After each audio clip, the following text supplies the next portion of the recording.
heureux de se rencontrer ensemble et puis de voir l'Esprit de Dieu œuvrer à travers les différents dons, les différentes exhortations. Alléluia. Si vous voulez bien tourner avec moi dans Acte 17, on vit dans un temps qui est quand même assez spécial. Et puis, je ne m'en cache pas, il y a des moments que, Seigneur, qu'est-ce qu'on est supposé faire? Comment est-ce qu'on est supposé changer les choses? Quelle parole on doit partager? Et c'est toutes des choses qui reviennent à l'esprit et sur lesquelles je prends un temps pour méditer. Puis, des fois, je n'ai pas de réponse. Ça arrive des fois que le Seigneur ne répond pas immédiatement. Il n'y a pas un petit génie dans une bouteille, dans une langue qu'on frappe, et puis qui nous fait connaître exactement en tout temps, au moment précis, ce qu'on pense qu'on devrait savoir. Le Seigneur veut qu'on s'attende à lui, par contre, qu'on dépende de lui. Et souvent, justement, le retard, le fait qu'il dise non, qu'il se retient de nous répondre immédiatement, ça nous amène à être plus dépendants de lui. Ça ne devrait pas nous détourner pour dire, ben là, le Seigneur répond. Non, au contraire, c'est qu'on devient de plus en plus dépendants, sachant qu'en son temps, il fait toutes choses merveilleuses. Sachant qu'il tout concourt au bien de ceux qui l'aiment. N'est-ce pas? Donc, on est dans cette période-là où on fait appel au Seigneur. C'est pour ça qu'on a mentionné que nous allons prendre un temps ensemble dans la prière. Ça va être un temps en présentiel. On va ouvrir là-bas. On va également, c'est là qu'on va mettre à l'épreuve également le système de Zoom pour ceux qui ne peuvent pas être ici en présentiel, mais qui aimeraient participer dans ce temps de prière et de jeûne-là. Donc, c'est là où nous en sommes. Est-ce qu'on reconnaît qu'il y a des temps difficiles qui s'en viennent? La parole de Dieu nous en a parlé. Elle nous en parle et nous, en Amérique du Nord, on n'a pas connu vraiment ces temps difficiles-là. Vraiment, on n'a pas connu de la grosse opposition. Tout de même, on sait que ça s'en vient. On le voit même, que c'est en train de s'accomplir. Dans Acte 17, ce matin, j'aimerais qu'on regarde ensemble vraiment quelque chose que j'ai à cœur et que je crois qui est absolument vrai. C'est que le message que nous avons est absolument inchangeable, frères et sœurs.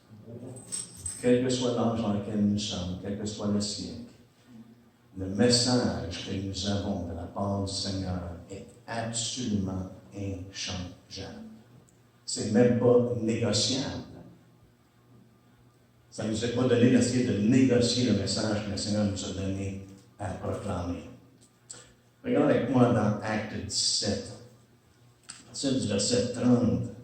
Nous disons, Dieu, sans tenir compte des temps d'ignorance, annonce maintenant à tous les hommes, en tout lieu, qu'ils ont à se repentir, parce qu'il a fixé un jour où il jugera le monde selon la justice par l'homme qu'il a désigné, ce dont il a donné à tous une preuve certaine en le ressuscitant des morts. Amen.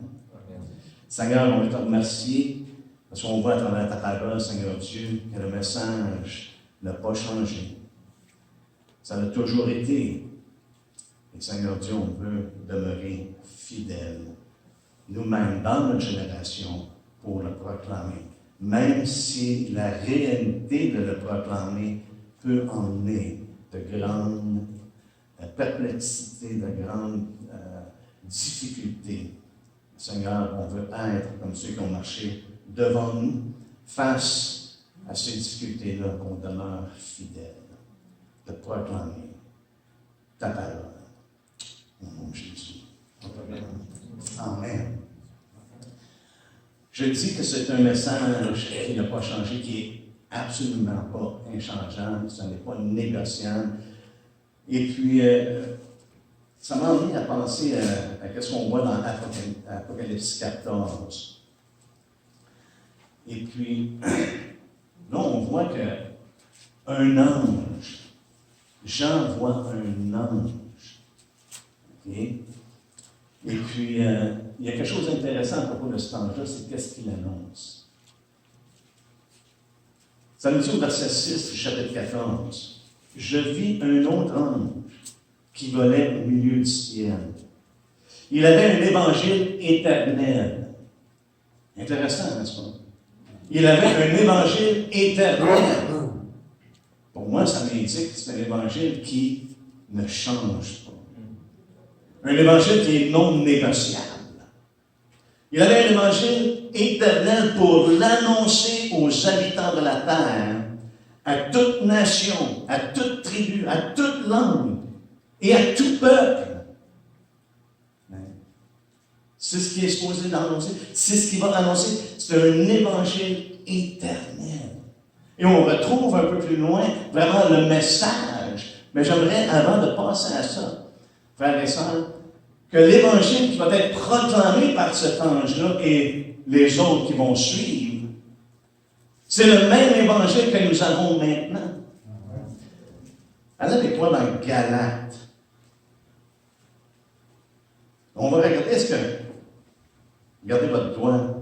Vous avez 10 doigts, ça peut être à 10 endroits différents. Dans Galates 1, Paul nous dit, au verset 6, « Je m'étonne que vous vous détourniez si promptement de celui qui vous a appelé par la grâce de Christ pour passer à un autre évangile. Non pas qu'il y ait un autre évangile. Frères et sœurs, il n'y a pas d'autre évangile. L'évangile éternel qu'on retrouve dans l'Apocalypse, c'est l'évangile que nous-mêmes nous proclamons. Paul a écrit ça à peu près, pas loin de 50 ans avant. L'Esprit l'a inspiré, il a écrit ces versets-là. Pas loin de 50 ans plus tard, Jean a cette vision-là qui voit un ange qui prêche l'Évangile, qui annonce l'Évangile éternel. Et regardez ce qu'il y a Paul dit. Non pas qu'il y ait un autre Évangile, mais il y a des gens qui vous troublent et qui veulent altérer l'Évangile de Christ. Mais voyez-vous, l'Évangile de Christ est inchangeable. Il est non négociable, quel que soit le siècle dans lequel nous nous trouvons. Il n'y a pas de négociation par rapport à l'Évangile de Christ. Et regardez ce qu'il dit au verset 8. Mais si nous-mêmes, si un ange du ciel annonçait l'Évangile s'écartant de celui que nous avons prêché, qu'il soit anathème.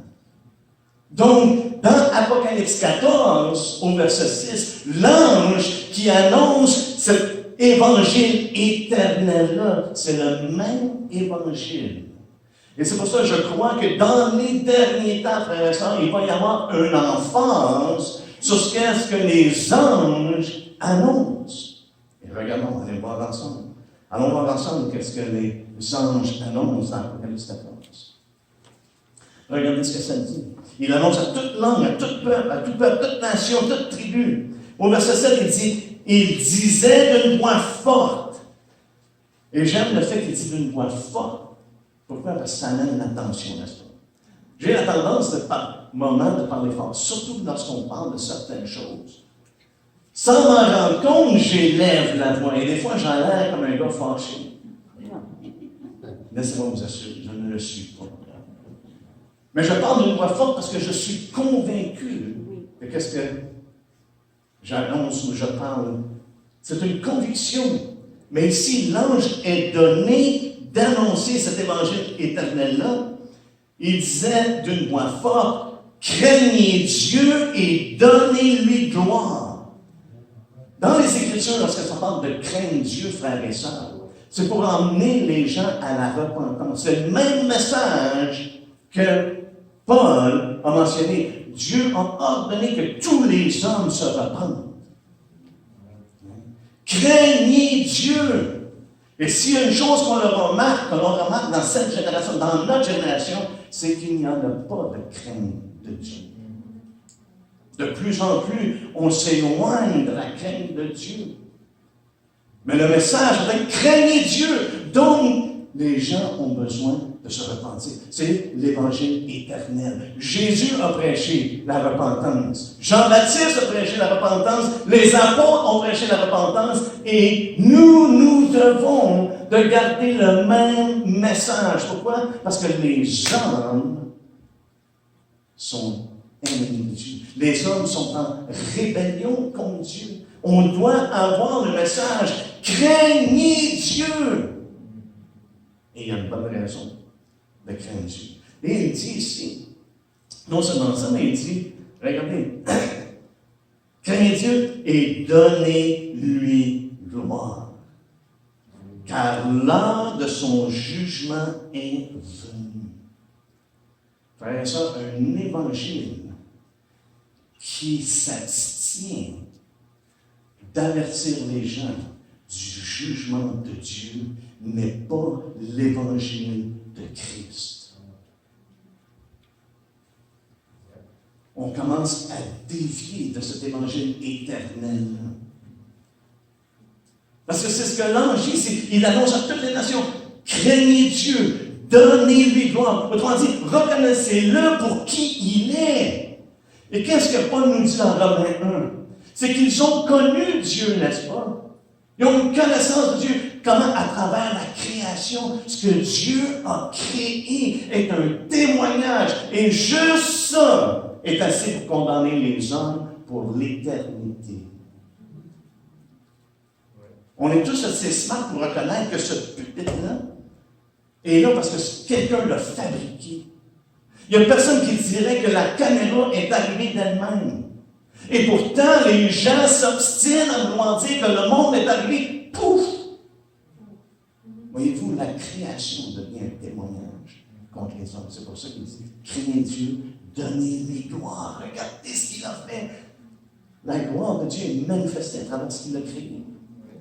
Et c'est pour ça qu'il appelle les gens, il nous dit, car l'heure de son jugement est venue. L'heure de son jugement est venue.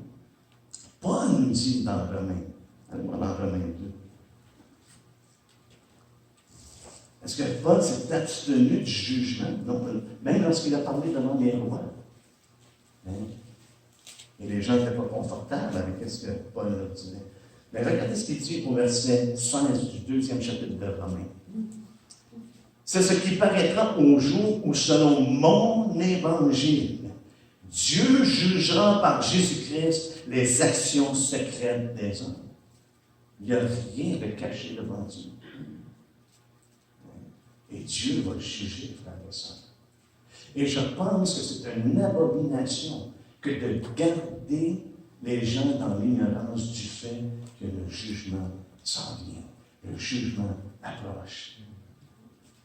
Ce n'est pas nous qui jugeons. Ici, l'ange dit, car l'heure de son jugement est venue. Jésus dit, je ne suis pas venu pour juger le monde, il est venu pour sauver le monde. Mais il y a un temps, par contre, ceux qui rejettent vont être jugés. Et ça, c'est une réalité. Hein? Et là, il nous dit, et adorez celui qui a fait le ciel, la terre, la mer et les sources. C'est d'emmener les gens à l'adorer. Pourquoi? Dieu cherche ceux qui vont l'adorer en esprit et en vérité. C'est le cœur de Dieu. Il veut que les hommes d'un cœur entier l'adorent. Hein? Pour qu'est-ce qu'il a accompli. Hein? Une autre chose, un autre, je crois, message qui est important à la fin des temps. Un autre ange au verset 8, un second ange, un second ange suivi en disant, elle est tombée, Babylone la grande, qui a abreuvé toutes les nations du vin de la fureur de sa débauche. Une autre chose, frères et sœurs, je crois, qui va ressortir dans notre temps, c'est le fait que le système de ce monde, ce qui anime le monde dans lequel nous vivons, les convoitises de ces choses-là, frères et sœurs, vont périr. Babylone, là, il y a plusieurs interprétations de Babylone, mais une des choses ici qui est évidente, c'est que Babylone, elle a abreuvé toutes les nations du vin de sa fureur. La philosophie, l'enseignement et tout ce que ça comprend, le monde a été infecté, abreuvé par cette influence-là, qui est dans le monde. La fureur de sa débauche. Quelqu'un qui est débauché, quelqu'un qui n'a aucune restriction, et qui court contrairement à tout ce qui a rapport à Dieu. Et on est rendu dans cette génération-là, frères et sœurs, où on retire Dieu, on rejette Dieu carrément à tous les niveaux de la société. On ne veut pas que Dieu règne parmi nous. Elle est tombée. Le jugement est prononcé. Babylone est tombée. Le troisième ange, au verset 9, et un troisième ange, l'a suivi en disant d'une voix forte. Et ça, c'est quelque chose, frères et sœurs, qu'on doit assurément prononcer fortement. Si quelqu'un adore la bête et son image et reçoit une marque sur son front ou sur sa main, il pourra possiblement boire, lui aussi, du vin de la fureur de Dieu. Pourquoi je dis ça? Parce qu'en ce moment, il y a des gens qui croient qu'une fois qu'une personne a reçu la marque de la bête, qu'il pourrait possiblement être sauvé, se repentir. Et pourtant, ici, lorsque je lis ce que l'Esprit inspire, ce que l'ange déclare, ça dit il boira lui aussi. C'est comme si, assurément, si une personne adore la bête et son image, et reçoit une marque sur son front, sur sa main, il boira lui aussi du vin de la fureur de Dieu, versé sans mélange dans la coupe de sa colère. Voyez-vous, on ne doit pas minimiser le jugement que le premier ange dit, c'est l'heure de son jugement. Le jugement de Dieu, frères et sœurs, est sévère. Et ceux qui vont marcher, ceux qui vont recevoir le système de ce monde, qui vont adhérer à l'Antéchrist et à ce système-là, et qui vont recevoir la marque, il n'y en a pas de ici. Ça dit au verset, on continue le verset, ça dit, il sera tourmenté dans le feu et le soufre devant les saints anges et devant l'agneau, et la fumée de leur tourment monte au siècle des siècles. Et n'ont de repos ni jour ni nuit ceux qui adorent la bête et son image, et quiconque reçoit la marque de son nom. Pour moi, ça a l'air pas mal clair, frères et sœurs. Il n'y a personne qui va adorer la bête, qui va adorer son image et qui reçoit sa marque, qui ont la possibilité de se repentir et d'être sauvés. Quelle que soit notre position, si l'Église va être ici ou pas ici, ça ne dérange absolument pas. La parole qui est mentionnée ici, c'est qu'il n'y en a pas de possibilité. Donc, il faut faire attention lorsqu'on entend des choses qui disent « Ah, mais ça fait une couple de prédicateurs, mais j'entends des fois qu'ils disent « Ah, mais là, il va y avoir un temps pour les gens de pouvoir se repentir, même si on pris la main. » Nous avons un message qui est absolument inchangeable, non négociable. Et si la parole de Dieu est claire, et ça ne me dérange pas, moi, que quelle que soit la personne qui parle de ça, je sais que ce n'est pas selon l'Évangile éternel. Lorsqu'on parle d'Évangile éternel, frères et sœurs, lorsqu'on parle de l'Évangile, pourquoi c'est mentionné l'Évangile éternel? Pourquoi spécifier que c'est éternel? Vous et moi, nous avons été régénérés comment? Par une semence qui est non corruptible, n'est-ce pas? C'est ce que Pierre nous dit dans 1 Pierre. Mais par la parole vivante et permanente de Dieu. Et cette parole-là demeure éternellement. C'est ce que, si vous voulez aller vérifier dans 1 Pierre 1, à partir du verset 23, je ne tourne pas, mais je vous donne l'essence de ce qui est dit là. Et ça nous dit, et cette parole est celle qui vous a été annoncée par l'Évangile. Est-ce qu'on est d'accord que l'Évangile qui est annoncé annonce la parole? Hein? Et cette parole est celle qui vous a été annoncée par l'Évangile. L'Évangile annonce la parole. La parole demeure éternellement. C'est ce qu'il y a. Et elle est une parole vivante et permanente de Dieu, non négociable, non changeable. N'est-ce pas? Et c'est pour ça que c'est une parole, c'est un évangile éternel. Pourquoi? Parce que l'évangile proclame la parole. Et la parole est au commencement. Et la parole est avec Dieu. Et la parole était Dieu. Quand il n'y a pas de changement. Si on prêche l'évangile éternel, on doit être fidèle à ce que cet évangile éternel-là nous révèle.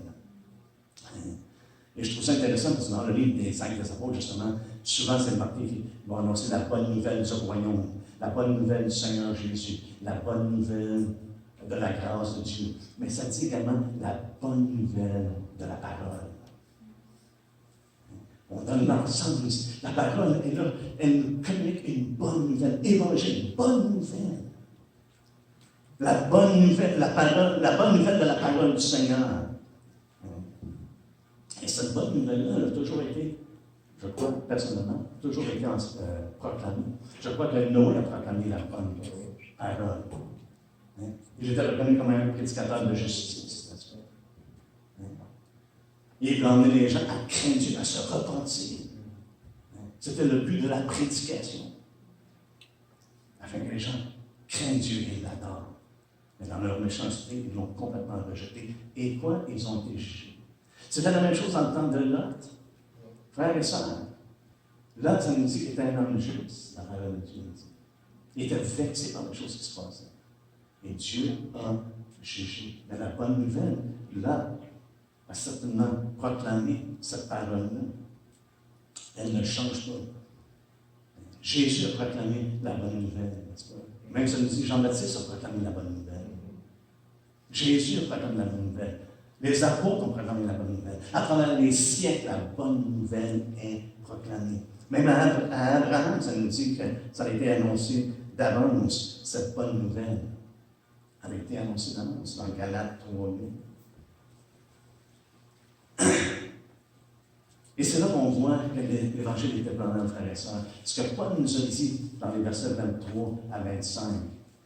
Si on fait juste regarder un petit peu plus haut, et c'est ce que je mentionnais ce matin, lorsqu'on rend des grâces pour le sang qui était versé, ça nous dit qu'on a été rachetés au verset 19 à 20, qu'on a été rachetés par le sang précieux de Christ, qui a été prédestiné avant la fondation du monde. Mais manifesté à la fin des temps. Prédestiné avant la fondation du monde. Le monde n'était même pas créé, frère et sœur. La terre n'était pas créée. C'est un évangile éternel. Pourquoi? Parce que Dieu avait déjà pourvu aux besoins des hommes par son Fils. C'est un évangile éternel. Savez-vous quoi? Il y a du temps parce que Dieu a créé la terre. La terre spinne sur elle-même, hein? 24 heures, un jour. 365 jours et un petit peu un quart. Ça fait une année. Mais lorsque Dieu, avant la fondation du monde, a prédestiné Jésus-Christ, ça c'est dans une sphère éternelle. Il n'y avait pas de temps. Il n'y a pas de temps. Nous, on a un temps ici. Mais là où Dieu est, il n'y a pas de temps. C'est un évangile éternel. Dieu l'a déclaré avant même de fonder la terre. Alléluia. Pour moi, je trouve ça excitant. L'évangile, comme on pourrait dire, a été conçu avec le temps existe. Dans cette phase, la sphère éternelle, cette sphère domaine éternelle, que nous, on ne connaît pas en tant que tel. Cette dimension-là, qui est au-delà de notre dimension. Donc, on peut assurément dire, frères et sœurs, que l'Évangile n'est pas affecté par le temps. Il a été manifesté dans les derniers temps, mais il n'est pas affecté par le temps. Donc, le message que les apôtres ont prêché, le message que Jésus a prêché, le message que les prophètes ont prêché concernant Christ est le même. Il ne change pas. savez quoi? La tendance et la pression va être d'ajuster, d'altérer l'Évangile. Et c'est ce que Paul a dit dans Galates. Hein? Il y a des gens qui vous troublent et qui veulent altérer, qui veulent renverser l'Évangile. Qui veulent vraiment le changer. Mais il dit, même si un ange viendrait, et qu'on sait que l'ange qui a prêché ou qui a annoncé après 14 a prêché l'Évangile dont Paul fait mention. Au verset 9, ça nous dit, dans Galates 1, je retourne au Galates 1, ça nous dit, nous l'avons dit précédemment et je le répète à cette heure, si quelqu'un vous annonce un évangile s'écartant de celui que vous avez reçu, qu'il soit anathème. Paul maudit les gens qui s'écartent de l'évangile. Est-ce qu'on pense que c'est sérieux? Est-ce que vous pensez que l'Esprit voulait mettre une emphase? Non seulement qu'il dit une fois, mais il le répète. Mais ce qu'on a dit, ça tient encore. Ça tient encore. Qu'il soit anathème. Et maintenant, on va se dire, est-ce la faveur des hommes que je désire ou celle de Dieu? Et c'est là que je trouve tellement triste où ce que l'Église est dans notre génération d'essayer de plaire aux hommes. Des mouvements complets. Leur but, c'est de plaire aux hommes. C'est pour ça qu'ils font des sondages pour savoir ce que les hommes pensent, puis qu'est-ce qu'ils aimeraient avoir, qu'est-ce qu'ils aimeraient faire. On a tourné l'Église en un cirque. Et non pas la maison de Dieu. Non pas une place où ce que la vérité est déclarée et la vérité vient frapper au cœur des hommes. Lorsque Pierre a prêché, ça nous dit que les hommes avaient été touchés. Malgré qu'il y en a d'autres qui se sont moqués. Mais il dit, est-ce que c'est la faveur des hommes que je désire ou celle de Dieu? Est-ce que je cherche à plaire aux hommes? Et c'est pas seulement là. Ici, c'est actif. Est-ce que je cherche un moyen? Comment est-ce que je pourrais arranger que l'Évangile, je la présente d'une façon telle qu'elle soit reçue, mais sans qu'elle n'ait aucun impact? Qui peut s'affirmer, oh, moi, je peux croire ça. Non. Est-ce que je cherche à plaire aux hommes? Non seulement de chercher la faveur, mais chercher à plaire aux hommes. Si je plaisais encore aux hommes, je ne serais pas serviteur de Christ. Quelqu'un qui cherche à plaire aux hommes, frères et sœurs, tout évangile qui cherche à plaire aux hommes n'est pas de Dieu. Parce que si je cherche encore à plaire aux hommes, je ne serai pas un serviteur de Christ. Si quelqu'un cherche à faire ça, frère et sœur, Paul nous dit, il n'est même pas un serviteur de Christ. C'est quelque chose. Là. Des fois, on ne mesure pas des fois l'impact, ou on ne prend pas le temps de vraiment réaliser l'impact des paroles de Dieu. Et on essaie souvent, malheureusement, d'accommoder. Mais le message de l'Évangile n'est pas affecté par le temps. Ça ne dérange pas si on est 2000 ans passés. La venue de Christ. Le message demeure le même. Le message demeure le même. Les avertissements sont les mêmes. Le jugement est à venir et il s'en vient. Et il approche rapidement. Frère et sœur. J'aime autant que les hommes maïs ici, en leur disant la vérité, qui me tape dans le dos et qui me sourit pendant qu'ils s'en allent en enfer. Se pensant correct. Pourquoi? Parce que j'ai essayé d'amoindrir, d'essayer que ça passe bien. Donc, inévitablement, frères et sœurs, le message de l'Évangile est un message, on pourrait dire, qui va à l'encontre de la culture des hommes, à l'encontre de Babylone. À l'encontre de la culture, c'est contre-culture. C'est un message divin et non pas humain à l'origine. Avant la fondation du monde, Dieu avait planifié que Christ allait donner sa vie. Donc, c'est un message qui est la révélation de Dieu. Et pour vous et moi, on a besoin de réaliser, comme Jésus l'a dit à Pilate, mon royaume n'est pas de ce monde. Essayons pas d'établir le royaume sur la terre. Il y a des gens en ce moment, il y a des mouvements qui essaient d'établir des autorités sur les 7 montagnes. Quelque chose de montagne, l'art, la politique, et dans tout, je n'ai même pas pris le temps de regarder à ça, ça me courait, parce que c'est absurde. Que les gens pensent que l'Église va régner dans ce monde avant que Jésus-Christ revienne. Non, dans ce monde, nous allons avoir du trouble. Ce monde va vous haïr. Ils vont vouloir se débarrasser de vous autres. Ils vont penser qu'en vous mettant à mort, ils vont faire la volonté de Dieu. Ça va être autrement dit, les religieux et les non-religieux. Le monde va vous haïr. On va prendre courage parce que, vous savez quoi? Son royaume n'est pas de ce monde. On ne l'amoure pas pour qu'est-ce qu'on peut avoir dans cette vie. On regarde à la vie à venir. Parce qu'il va rétablir toutes choses. On va être dans cette union parfaite-là avec Dieu. Dans un corps qui va être complètement transformé. Amen. Mon royaume n'est pas de ce monde. Par contre, Jésus a dit dans Jean 12, 31, maintenant a lieu le jugement de ce monde. Ah, Jésus a parlé de jugement. Il dit, il n'est pas venu pour juger le monde, mais il parle de jugement. Maintenant, le jugement de ce monde. A lieu le jugement de ce monde. Maintenant, le prince de ce monde sera jeté dehors.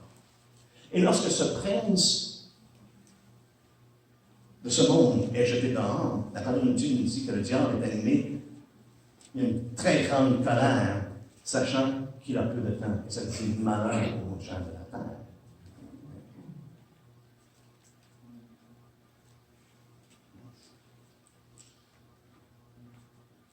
Je ne crois pas qu'il y a une solution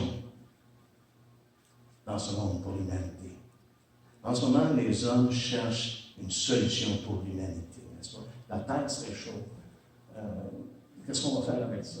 Ah, il y a des virus à plus finir, il y a des variants, on va en avoir à la poche. Les hommes cherchent à avoir une solution, mais il n'y a pas de solution dans ce monde pour l'humanité. La solution est en Jésus-Christ. Et son royaume n'est pas de ce monde. Nous, on a la responsabilité d'annoncer Jésus-Christ. Et non pas d'essayer d'établir son royaume sur la terre. Son royaume n'est pas. Il aurait pu demander 12 légions, n'est-ce pas? Et même ceux qui sont en autorité, frères et sœurs, sont là parce que Dieu les a mis en place. Jésus a dit à Pilate, tu as seulement autorité sur moi parce que ça t'a été donné d'en haut. Dieu sait qui sont là. Et laissez-moi vous dire, frères et sœurs, que les chefs de ce monde n'ont pas nos intérêts à cœur. Ils n'ont pas les intérêts des hommes à cœur. Et je vais vous dire pourquoi. Il n'y a pas de solution pour l'humanité dans ce monde.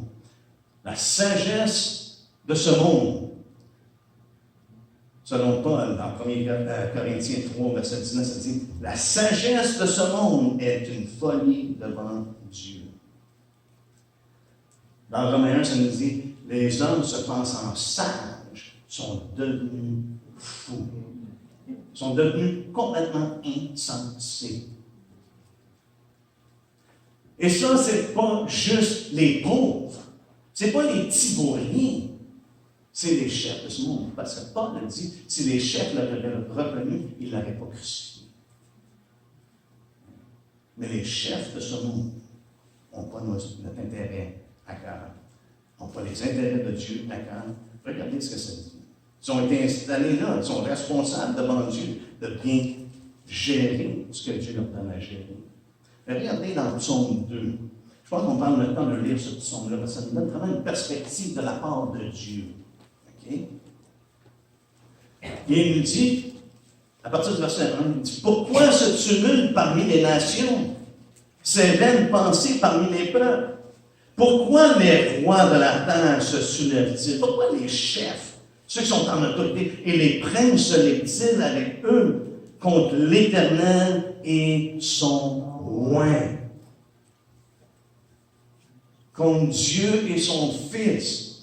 Brisons leurs liens, délivrons-nous de leurs chaînes. Frères et sœurs, je vais vous poser une question. Est-ce que les chefs de ce monde veulent se débarrasser de Dieu? Oui. Absolument. Absolument. On a retiré Dieu des écoles, on a retiré Dieu de toutes les sphères de la société. On l'a remplacé par un gros Dieu, des faux dieux. On a rejeté Dieu. Ils ne veulent pas qu'il règne Dieu et son oint, Dieu et son Fils. C'est ce que ça nous dit. Délivrons-nous de leur chaîne. Celui qui siège dans les cieux rit. C'est ridicule ce que les hommes cherchent à faire. Dieu a donné un témoignage qui est incontestable. Et pourtant, il s'essaye d'être délivré de lui. Celui qui siège dans les cieux rit, le Seigneur se moque d'eux, puis il leur parle dans sa colère. Il les épouvante dans sa fureur. Frères et sœurs, je crois que Dieu est en train de parler aux hommes. On voit des catastrophes un peu partout, des calamités un peu partout. Le feu, l'eau, les ouragans, les vents, les tremblements de terre, la famine. Dieu parle, il leur parle dans sa colère. Paul nous dit que la colère de Dieu est déjà manifestée. Ce n'est pas la colère finale, mais il parle dans sa colère. Il les épouvante dans sa fureur. C'est moi qui ai oint mon roi sur Sion, ma montagne sainte. Je publierai le décret. L'Éternel m'a dit, tu es mon fils, je t'ai engendré aujourd'hui, demande-moi et je te donnerai les nations pour héritage. Les extrémités de la terre pour possession. Tu les briseras avec une verge de fer. Ça parle de jugement. Tu les briseras comme le vase d'un potier. Et maintenant, roi, conduisez-vous avec sagesse. Dieu fait un pli avec les nations. Et je crois que c'est notre mandat que nous avons en tant qu'Église, de faire connaître l'Évangile éternel. Maintenant, roi, conduisez-vous avec sagesse, juge de la terre, recevez l'instruction, servez l'Éternel avec crainte et réjouissez-vous avec tremblement. Baisez le Fils de peur qu'il ne s'irrite et que vous ne périssiez dans votre voie, car sa colère est prompte à s'enflammer. Heureux tous ceux qui se confient en lui. La solution, frères et sœurs, c'est que les hommes reçoivent la vérité. La solution, c'est l'Évangile de Jésus-Christ. Ce n'est pas tout ce qu'on peut essayer de faire au niveau social, au niveau de tous les domaines. La solution, c'est Jésus-Christ. C'est la seule solution. Paul nous dit que nous-mêmes, nous marchions autrefois selon le train de ce monde. Nous-mêmes, on faisait partie de la gang. Nous avons été récipients de sa grâce, mais nous faisons partie de ce train de ce monde-là. C'est ce que nous faisions partie selon le prince de la puissance de l'air. Qu'est-ce qui mène le monde, frères et sœurs? C'est le prince de la puissance de l'air. Et en ce moment, il est en train d'utiliser la puissance de l'air, les médias et tout, pour annoncer quoi? C'est le message de l'Antéchrist. On vit dans ce temps-là, frères et sœurs. De plus en plus, c'est le message de l'Antéchrist qui passe à travers les ondes. Quels que soient les médias, que ce soit la télé, la radio, l'ordinateur, l'Internet, la grande majorité de qu'est-ce qui est proclamé, qu'est-ce qui est annoncé, c'est le message de ce monde. De marcher selon le train de ce monde. De marcher selon le train de ce monde, ça veut dire de marcher selon la convoitise de la chair, selon la convoitise des yeux, selon l'orgueil de la vie. Et c'est ce qu'on entend continuellement. On retire Dieu et on nous donne un message de l'Antéchrist. Regardez, ça dit, selon le prince de la puissance de l'air, de l'esprit qui agit maintenant dans les fils de la rébellion. Paul dit, nous faisions partie de ce groupe-là. Nous étions par nature des enfants de colère. Nous avons reçu la grâce de Dieu. Nous avons obtenu la grâce de Dieu par la foi en son Fils. Paul nous dit de ne pas aimer le monde. N'est-ce pas? Et je trouve ça, à toutes les fois que je relis ça, et j'aime le relire parce que ça vient, je dirais, enfoncer, si on pourrait, je pourrais utiliser ce terme-là, ça vient enfoncer comme les colonnes, pour que ça aille jusqu'au roc, qu'on pourrait dire. Les colonnes de la vérité, ça vient les enfoncer dans mon cœur. Dans 1 Jean 2, verset 15, ça dit « N'aimez point le monde, ni les choses qui sont dans le monde. Si quelqu'un aime le monde, l'amour du Père n'est point en lui. » Et ça élimine beaucoup de gens. Et ce qui est triste, ça élimine beaucoup de gens qui confessent Jésus-Christ. Ça élimine des gens qui sont fidèles de venir semaine après semaine dans les églises. Si quelqu'un aime le monde, l'amour du Père n'est point en lui. Car tout ce qui est dans le monde, la convoitise de la chair, la convoitise des yeux et l'orgueil de la vie ne vient point du Père, mais vient du monde. Ça ne vient pas du Père, mais ça vient du monde. Et le monde passe. Quand j'ai dit, il n'y en a pas de solution pour l'humanité dans ce monde. Le monde passe. Et sa convoitise aussi. Mais celui qui fait la volonté de Dieu demeure éternellement. Alléluia. Frères et sœurs, ce qui devrait nous concerner, nous, en tant que disciples de Christ. Et je crois que c'est la seule chose vraiment qui devrait nous concerner, c'est de faire la volonté de Dieu. Rien d'autre. On n'est pas ici pour se créer une place dans ce monde. On n'est pas ici pour se faire un nom dans ce monde. On n'est pas ici pour accumuler des choses dans ce monde. Ou mettre notre espérance qu'on va avoir un monde meilleur. Comme si on pourrait changer le monde pour arriver à une utopie. Ça, c'est le message de l'Antéchrist. Mais c'est un mensonge. Et sans même s'en rendre compte, les chefs des nations, les rois, les gouverneurs sont main dans la main avec le prince de la puissance de l'air. Ils sont main dans la main avec l'Antéchrist. Pourquoi? Parce qu'ils ont rejeté Dieu. Ils ont rejeté l'amour de la vérité et ils ont été donnés au mensonge. À croire au mensonge. Si vous me donnez 5 minutes, je voudrais juste terminer cette ligne de pensée-là à propos de l'Évangile éternel. Et qui, je crois, c'est nécessaire que nous demeurions fermes dans ce qu'on affirme, dans ce qu'on proclame. C'est la mentalité souvent qui domine de nos jours. Et à laquelle on a regardé ça dans le passé, on a vu ça ensemble dans le passé, mais je vais simplement le répéter. C'est d'adopter la culture. Lorsqu'on adopte quelqu'un, j'avais mentionné, c'est comme un lien de parenté. On devient ensemble, il y a une affinité entre les personnes. Et pourtant, la parole de Dieu est claire, de ne pas s'affectionner des choses de la terre.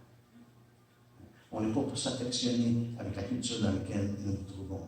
Parce que lorsqu'on adopte la culture, on va s'adapter à la culture.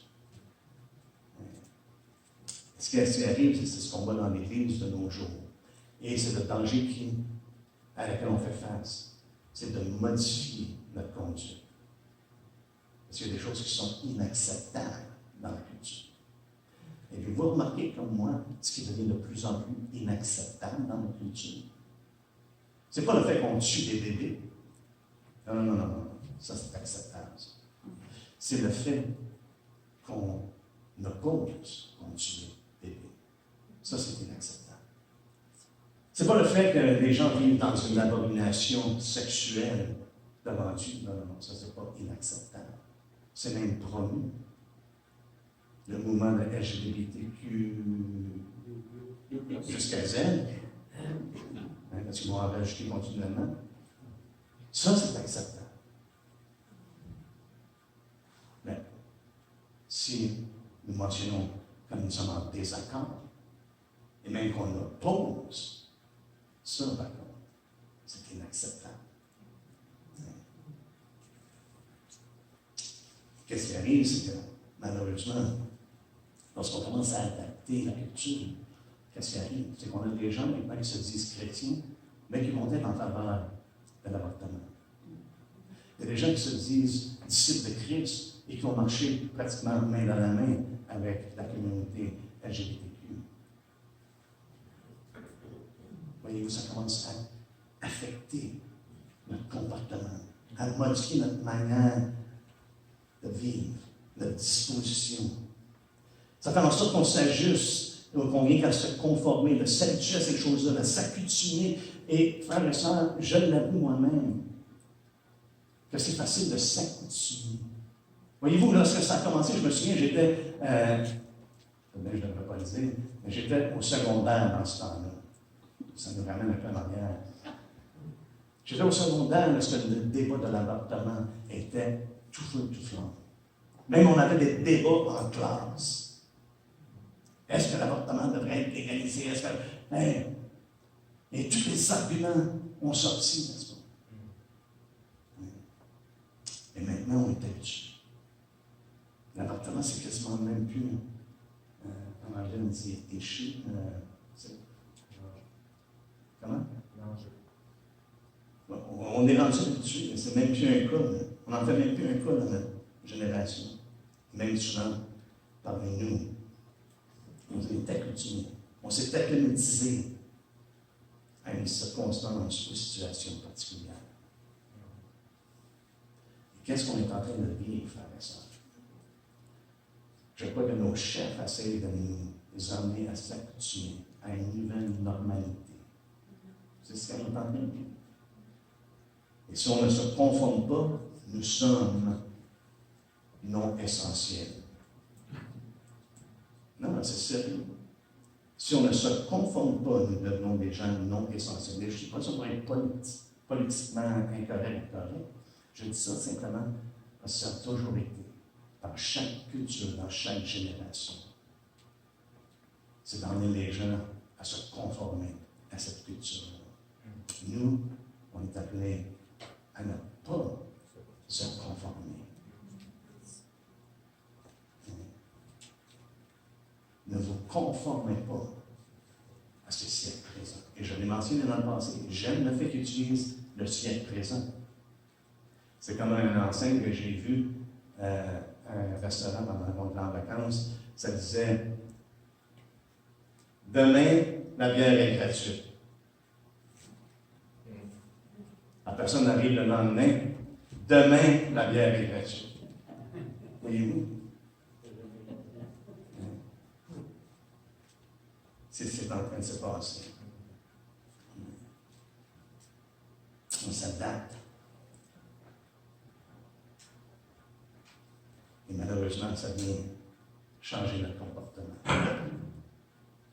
Et éventuellement, ce qui arrive, c'est qu'on devient part de la culture dans laquelle nous sommes. Nous, on est appelés à être dans une autre culture. Celle du royaume qui est pas dans ce monde. Amen. Alléluia. Ne pas se conformer, mais d'être transformé par le renouvellement de notre intelligence. Afin de quoi? Quel est le but de ça? Qu'on puisse discerner quoi? La volonté de Dieu. Ce qui est bon, agréable et parfait. Maintenant, on va terminer avec ça. La culture et les chrétiens qui veulent vraiment amener une différence, qui pensent qu'ils peuvent amener une différence ou une solution dans ce monde, cherchent à influencer toutes les sphères de la société. Mais c'est souvent au coût du compromis. On a vu un grand changement, on en parlait, mon épouse et moi, pas si longtemps que ça. Le changement qu'il y a eu au niveau même de la louange et de l'adoration, la louange de la musique, et comment c'est rendu maintenant une industrie. Les gens disent, oh Dieu m'a inspiré à écrire ce chant-là, mais mon droit d'auteur. Qui t'a donné le chant, c'est ça? Le droit d'auteur revient à Dieu.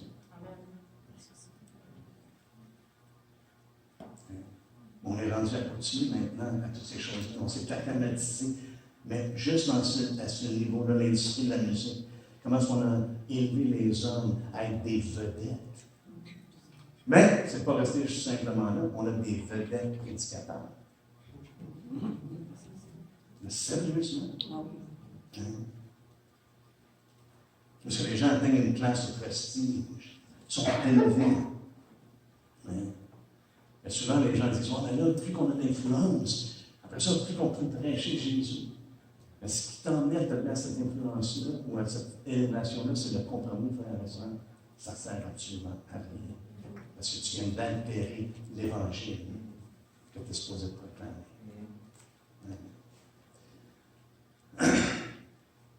Jésus a dit, je crois que c'est aux pharisiens qu'il dit, Dieu connaît vos cœurs. Car ce qui est élevé parmi les hommes est une abomination devant Dieu. Frère, ça, cherchons pas à être élevé. Même Paul nous dit dans le premier, justement, de vous laisser attirer par ce qui est humble. Pas ce qui est élevé. Mais les disciples étaient comme nous autres. Non, c'est qui peut-être le plus grand? Et le Seigneur les a ramenés. Il les a ramenés les pieds sur la terre. Hein? C'est celui qui va vous servir. C'est celui qui va être le plus petit. C'est celui qui est grand. C'est celui qui est élevé aux yeux de Dieu. Et non pas ce qui est élevé aux yeux des hommes. Efforçons-nous, frères et sœurs, à demeurer fermes dans l'Évangile. Assurons-nous qu'il n'y a rien qui vienne en interférence avec ce que Dieu nous a révélé dans sa parole, qui est l'Évangile éternel. Amen. Et qu'on la prêche sans crainte et même à voix forte. Alléluia. Est-ce qu'on peut se lever ensemble?